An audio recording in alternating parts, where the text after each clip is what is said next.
నోరూరించే పచ్చళ్ళు, స్వచ్ఛమైన veg and non veg pickles, కమ్మటి sweets, fastest world wide delivery కోసం ఈ రోజే ఆర్డర్ చేయండి. రీసెంట్ గా జరిగినటువంటి విజయ్ దేవరకొండ రష్మికల వివాహం మీద రకరకాలైనటువంటి కామెంట్స్ వస్తున్నాయి. వాళ్ళు రెండు రకాల పద్ధతుల్లో పెళ్లిళ్ళు చేసుకున్నారు. సో పెళ్లి అనేది ఒకటేసారి కదా చేసుకుంటారు, అలా ఎందుకు చేసుకున్నారని కొంతమంది మాట్లాడుతున్నారు. తర్వాత వాళ్ళు చేసుకున్నటువంటి పద్ధతిని కూడా ఇదేం పద్ధతి, ఇలా కూడా చేసుకుంటారా అని అంటున్నారు. అసలు దానికి సంబంధించి అన్ని వివరాలు మనకి అందించేందుకు ప్రముఖ పండితులు నందిబట్ల శ్రీహరి శర్మ గారు ఉన్నారు.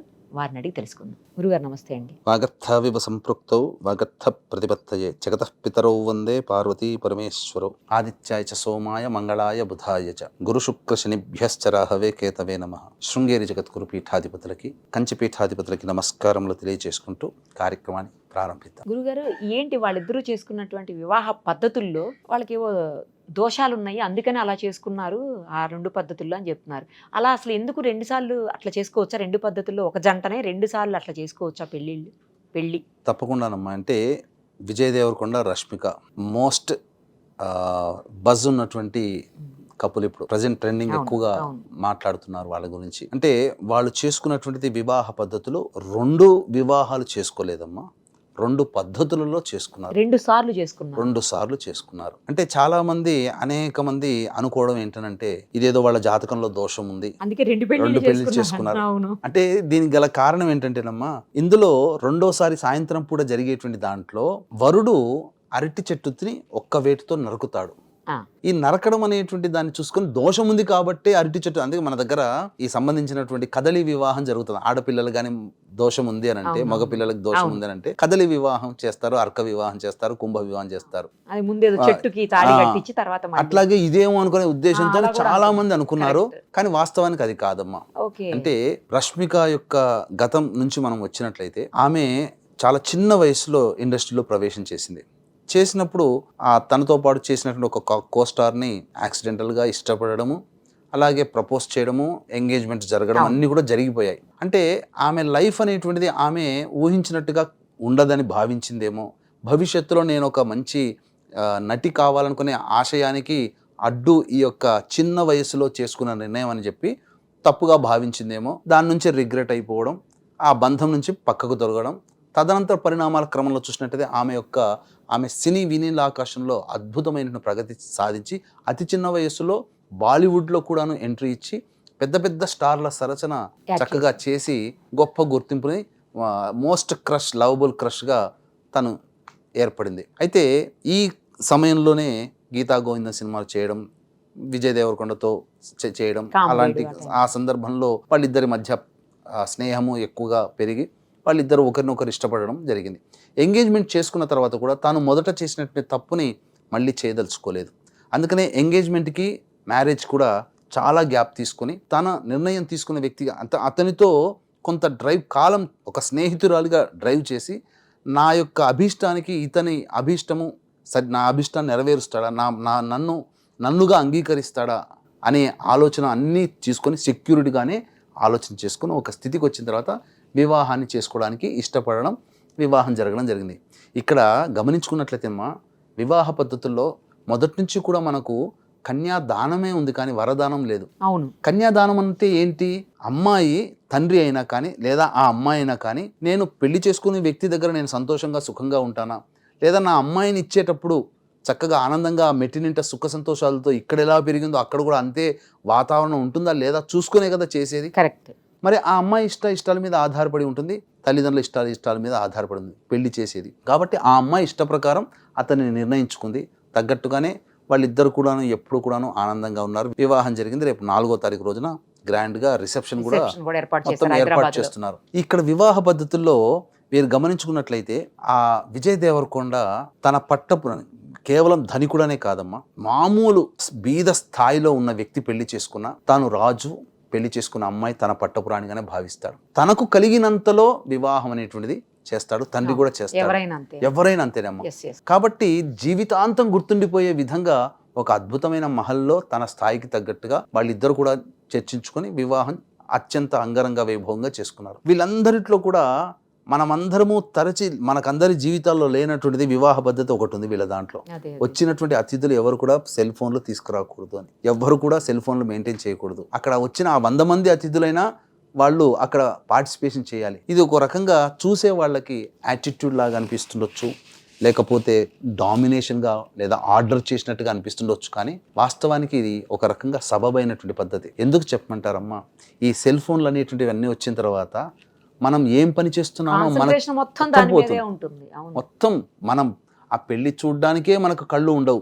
వచ్చిందే ఆ పార్వతీ అక్కడ విజయ్ దేవరకొండనో రష్మికగానో చూడకూడదమ్మా. పెళ్లి మంటపంలో ఆ వధూవరులు ఉన్నారంటే పార్వతీ పరమేశ్వరులు వచ్చేస్తారమ్మా. వాళ్ళిద్దరు పార్వతీ పరమేశ్వరులతో సమానం అంతే. అక్కడ అంత అందమైన దృశ్యాన్ని చక్కగా కంటి నిండా చూసే భాగ్యాన్ని లేకుండా ఈ సెల్ ఫోన్లు కర్ణయక్షిని నాశనం చేస్తాయి.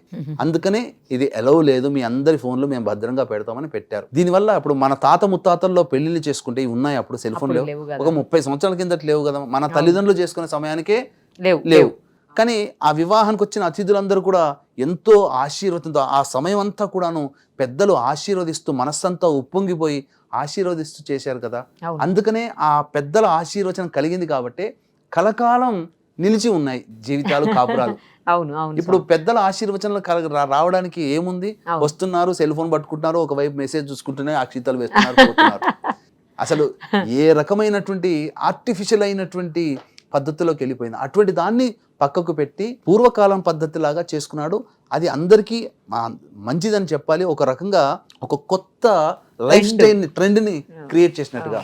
బహుశా ఈ రకమైన పద్ధతి భవిష్యత్తులో ఇలా చేస్తే అందరి కాపురాలు చాలా చక్కగా ఉంటాయి. సెల్ ఫోన్లు రావడం అనేటువంటిది మనిషిని చేస్తుంది. అంతేకాకుండానమ్మా, ఈ పద్ధతి వల్ల ఒక సినిమా చూసామనుకోండి, చాలా కాన్సన్ట్రేషన్తో ఒక సినిమా చూస్తే మన మైండ్లో ఒక 3-4 నెలల వరకు అట్లాగే ఉంటుంది. అసలు గుర్తుకొచ్చిన ప్రతి సన్నివేశం కూడా గుర్తుకొస్తుంది. అలా ఏ డిస్టర్బెన్స్ లేకుండా వచ్చిన అతిథులందరూ కూడా వేరే వ్యాపకం లేకుండా వచ్చిన వాళ్ళందరూ సంతోషంగా పలకరించుకుంటూ పాజిటివ్ వేలో ఉండి ఆ దృశ్యాన్ని చూస్తున్నప్పుడు అదంతా కూడా మెమరీ వచ్చిన వాళ్ళకందరికీ, చేసుకున్న వాళ్ళతో పాటు అతిథులుగా వచ్చిన అందరికీ పెద్దలకి కూడా మధురానుభూతిని కలగజేస్తుంది. జీవితాంతం ఇది కదా పెళ్ళి అని చెప్పని చక్కగా మన తెలుగు సాంప్రదాయం ప్రకారం, తెలుగువాడు కాబట్టి తెలుగు సాంప్రదాయం ప్రకారం చేసుకున్నారు. అమ్మాయి కూర్గు ప్రాంతానికి సంబంధించినటువంటి కొడవ జాతికి సంబంధించినటువంటి అమ్మాయి కాబట్టి వాళ్ళ జాతే చాలా తక్కువగా అమ్మ వాళ్ళు. ఇప్పుడు మనకు శ్రీశైలంలో వాల్మీకి, బోయ, చెంచులు ఎలాగో అక్కడ కూర్గు ప్రాంతంలో అక్కడ గిరిజన తెగకు సంబంధించినటువంటి అమ్మాయి వాళ్ళు కూడా చాలా కొద్ది మంది, 1000 మంది మాత్రమే ఉన్నారేమో. కానీ 1000 సంవత్సరాల నుంచి ఈ యొక్క ఆచారాన్ని వాళ్ళు పాటిస్తున్నారు. వాళ్ళ వివాహ పద్ధతి, వాళ్ళ వివాహ పద్ధతిలో పురోహితుడు ఉండడు, అలాగే వేద మంత్రాలు ఉండవు, అలాగే ఏ రకమైనటువంటి సప్తపదులు ఇట్లాంటివి ఏమీ ఉండవు. పెద్దలు ఆశీర్వచనమే అక్కడ వివాహం. పెద్దలు వచ్చి, కుటుంబ పెద్దలు వచ్చి అక్కడ ఏంటంటే ఒక తలపాగా, ఒక కత్తి, ఎందుకంటే వాళ్ళు యుద్ధ వీరులమ్మ. కొడవ జాతికి సంబంధించినటువంటి వాళ్ళు యుద్ధ వీరులు. మన తొలి ఫీల్డ్ మార్షల్ సీఎం కురియప్ప ఆ కూర్గు ప్రాంతానికి సంబంధించినటువంటి వాడే. యుద్ధవీరులు టిప్పు సుల్తాన్ని గడగడలాడించారమ్మా. ఆ యుద్ధవీరులు వాళ్ళ గెరిల్లా యుద్ధంలో టిప్పు సుల్తాన్ గెలవలేకపోగా నమ్మబలికి అందరినీ సంధి చేసుకుందాం అని చెప్పి అందరినీ పిలిపించి నిరాయుధుని చేసి చంపేవేయడంతో మళ్ళీ వాళ్ళు యుద్ధం చేసి వాళ్ళ సైనికుల యొక్క మాంసం ముక్కల్ని పందులకు ఆహారంగా వేసేసాడమ్మా. అట్లాగే వాళ్ళ వివాహ పద్ధతిలో కూడా ఒక తలపాగా, ఒక కత్తి, అలాగే ఒక గజ్జలు కూడుకున్నటువంటి గంట శబ్దము చేస్తున్నటువంటి ఒక సంబంధించినటువంటి ఒక కట్టె, ఇవన్నీ కూడా ఉంటాయి. ఆ సందర్భంలో ఒక్క వేటుతో అరటి చెట్టుని నరకాలి. ఆ తదనంతరం వివాహ సందర్భంగా పెద్దలందరూ కూడా ఆశ్రయించి మీరందరూ కూడా, ఇప్పుడు మన చెంచుల్లో పుస్తల తాడు కట్టుకునేది ఎలా ఉంటుందమ్మా, ఉండదు కదా, మంగళసూత్రాలు ఉండవు కదా, ఉండవు. చెంచుల్లో కానీ బోయల్లో కానీ వాళ్ళ వివాహ, వాళ్ళ గిరిజన సాంప్రదాయం కాబట్టి వాళ్ళ పద్ధతి ప్రకారం చేసుకుంటారు. వీళ్ళ పద్ధతి ప్రకారం అలాగే ఉంటుంది. అలాగే ఆ తదనంతరం వాళ్ళకి సంబంధించినటువంటిది పార్వతీ అమ్మవారిని విశేషంగా పూజిస్తారు. కాబట్టి ఆ పార్వతీ అమ్మవారు ఈ తెగని రక్షించడం కోసం పంది రూపంలో వచ్చింది, అడవి పంది రూపంలో వచ్చి రక్షించిందని చెప్పి దానికి సూచికగా ఆ అడవి పందిని చాలా ఇష్టంగా పెంచుకుంటారు. అక్కడ పంది మాంసాన్ని కూడా వాళ్ళు వండుతారని చెప్పి ఆ ప్రాంత ప్రజల యొక్క వినికిడి. మద్య మాంసాదులు ఆ యొక్క సందర్భంగా చేసుకుంటారు. పైగా ఆ కూర్గు ప్రాంతంలో కావేరీ నది పుట్టుకకి కారణం అగస్త్య. ఈ పెళ్లిలో కూడా పంది మాంసాన్ని ఉంటుందమ్మా, ఉంటుందట. రష్మిక వాళ్ళ దాంట్లో చేస్తారు. అందుకనే దానికి ఒక పురాణ గాథ కూడా ఉంది. ఏంటంటే అగస్త్య మహాముని కావేరీ నదిని కమండలంలో పెట్టుకొని బంధించుకొని పోతుంటే నచ్చనటువంటి విఘ్నేశ్వరుడు అగస్త్య మహాముని విశ్రమించే సమయంలో ఆ యొక్క కమండలాన్ని కాకి రూపంలో వచ్చి తన్ని వేశాడట. ఆ సందర్భంగా ఆ కమండలంలో నీరు జారిపోయి బ్రహ్మగిరి కొండల్లో వెలిసినటువంటిది ఆ కావేరి నది ఈ యొక్క గిరిజన తెగకి ఆనవాలమైంది.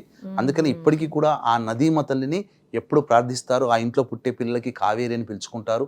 అలాగే మనం ఎట్లయితే మన కులదేవత ఆరాధన చేసుకుంటే వాళ్ళు కావేరిని ఎక్కువగా కులదేవతగా పూజిస్తారు.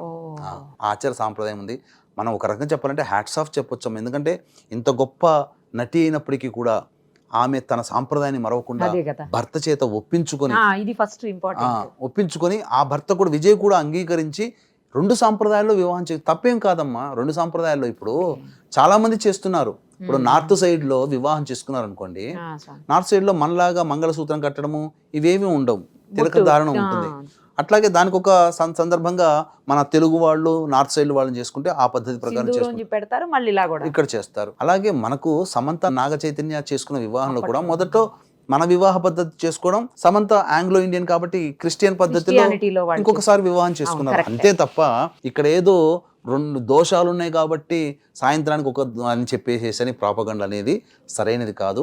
ఆనందంగా వాళ్ళిద్దరు కూడా మీరు గమనించుకున్నట్లు ఆ ఫోటోల్లో తెలియకుండా మనము అంటే సమాజంలో ఎంతటి విషమైన సంస్కృతి, విషమైన భావజాలంతో ఉన్నామనేది కామెంట్స్లో చూస్తుంటే నెక్స్ట్ 3వ పెళ్ళికి ఎప్పుడు రెడీ అవుతున్నారు మీరు అనే కామెంట్స్ పెట్టడము, ఇలా పలువలు విలువలుగా లేకుండా మాటల తూటాలతో నెగిటివ్ కామెంట్స్ పెట్టడం అనేటువంటిది. వాళ్ళిద్దరు ఎంతో అన్యోన్యంగా ప్రేమించుకున్నారమ్మా, ఒకరినొకరు ఇష్టపడ్డారు, ఒకరి అభిప్రాయాన్ని ఇంకొకరు గౌరవించారు.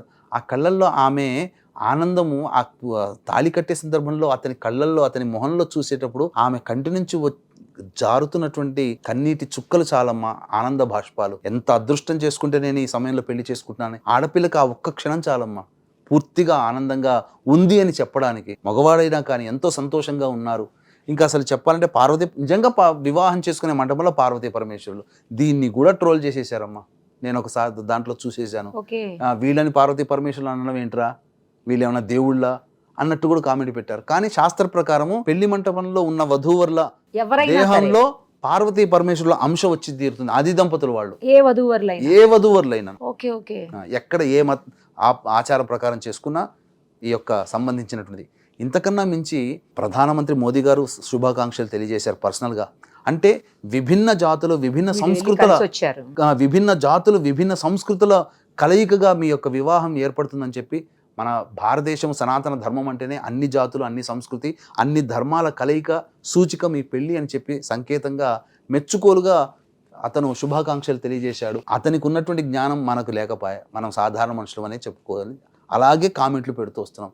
ఇకనైనా కానీ వాళ్ళ వ్యక్తిగత జీవితం ఆనందంగా జీవిస్తున్నారు, సంతోషంగా కలకాలం ఇలాగే ఉండాలి, చల్లగా కాపురంతో పిల్లా పాపలతో ఆనందంగా వాళ్ళు జీవించాలని కోరుకోవాలి తప్ప 3వ పెళ్ళి ఎప్పుడు ఇంకా వేరే వాళ్ళని చేసుకుంటుంది, వీడిని వదిలేస్తుంది, వీడు కూడా మరో రక్షిత్ శెట్టి ఇలా అనుకుంటుంటుంటే అది ఒక శునకానందం అని అంటారు. అంతే. మనం చేయలేని పని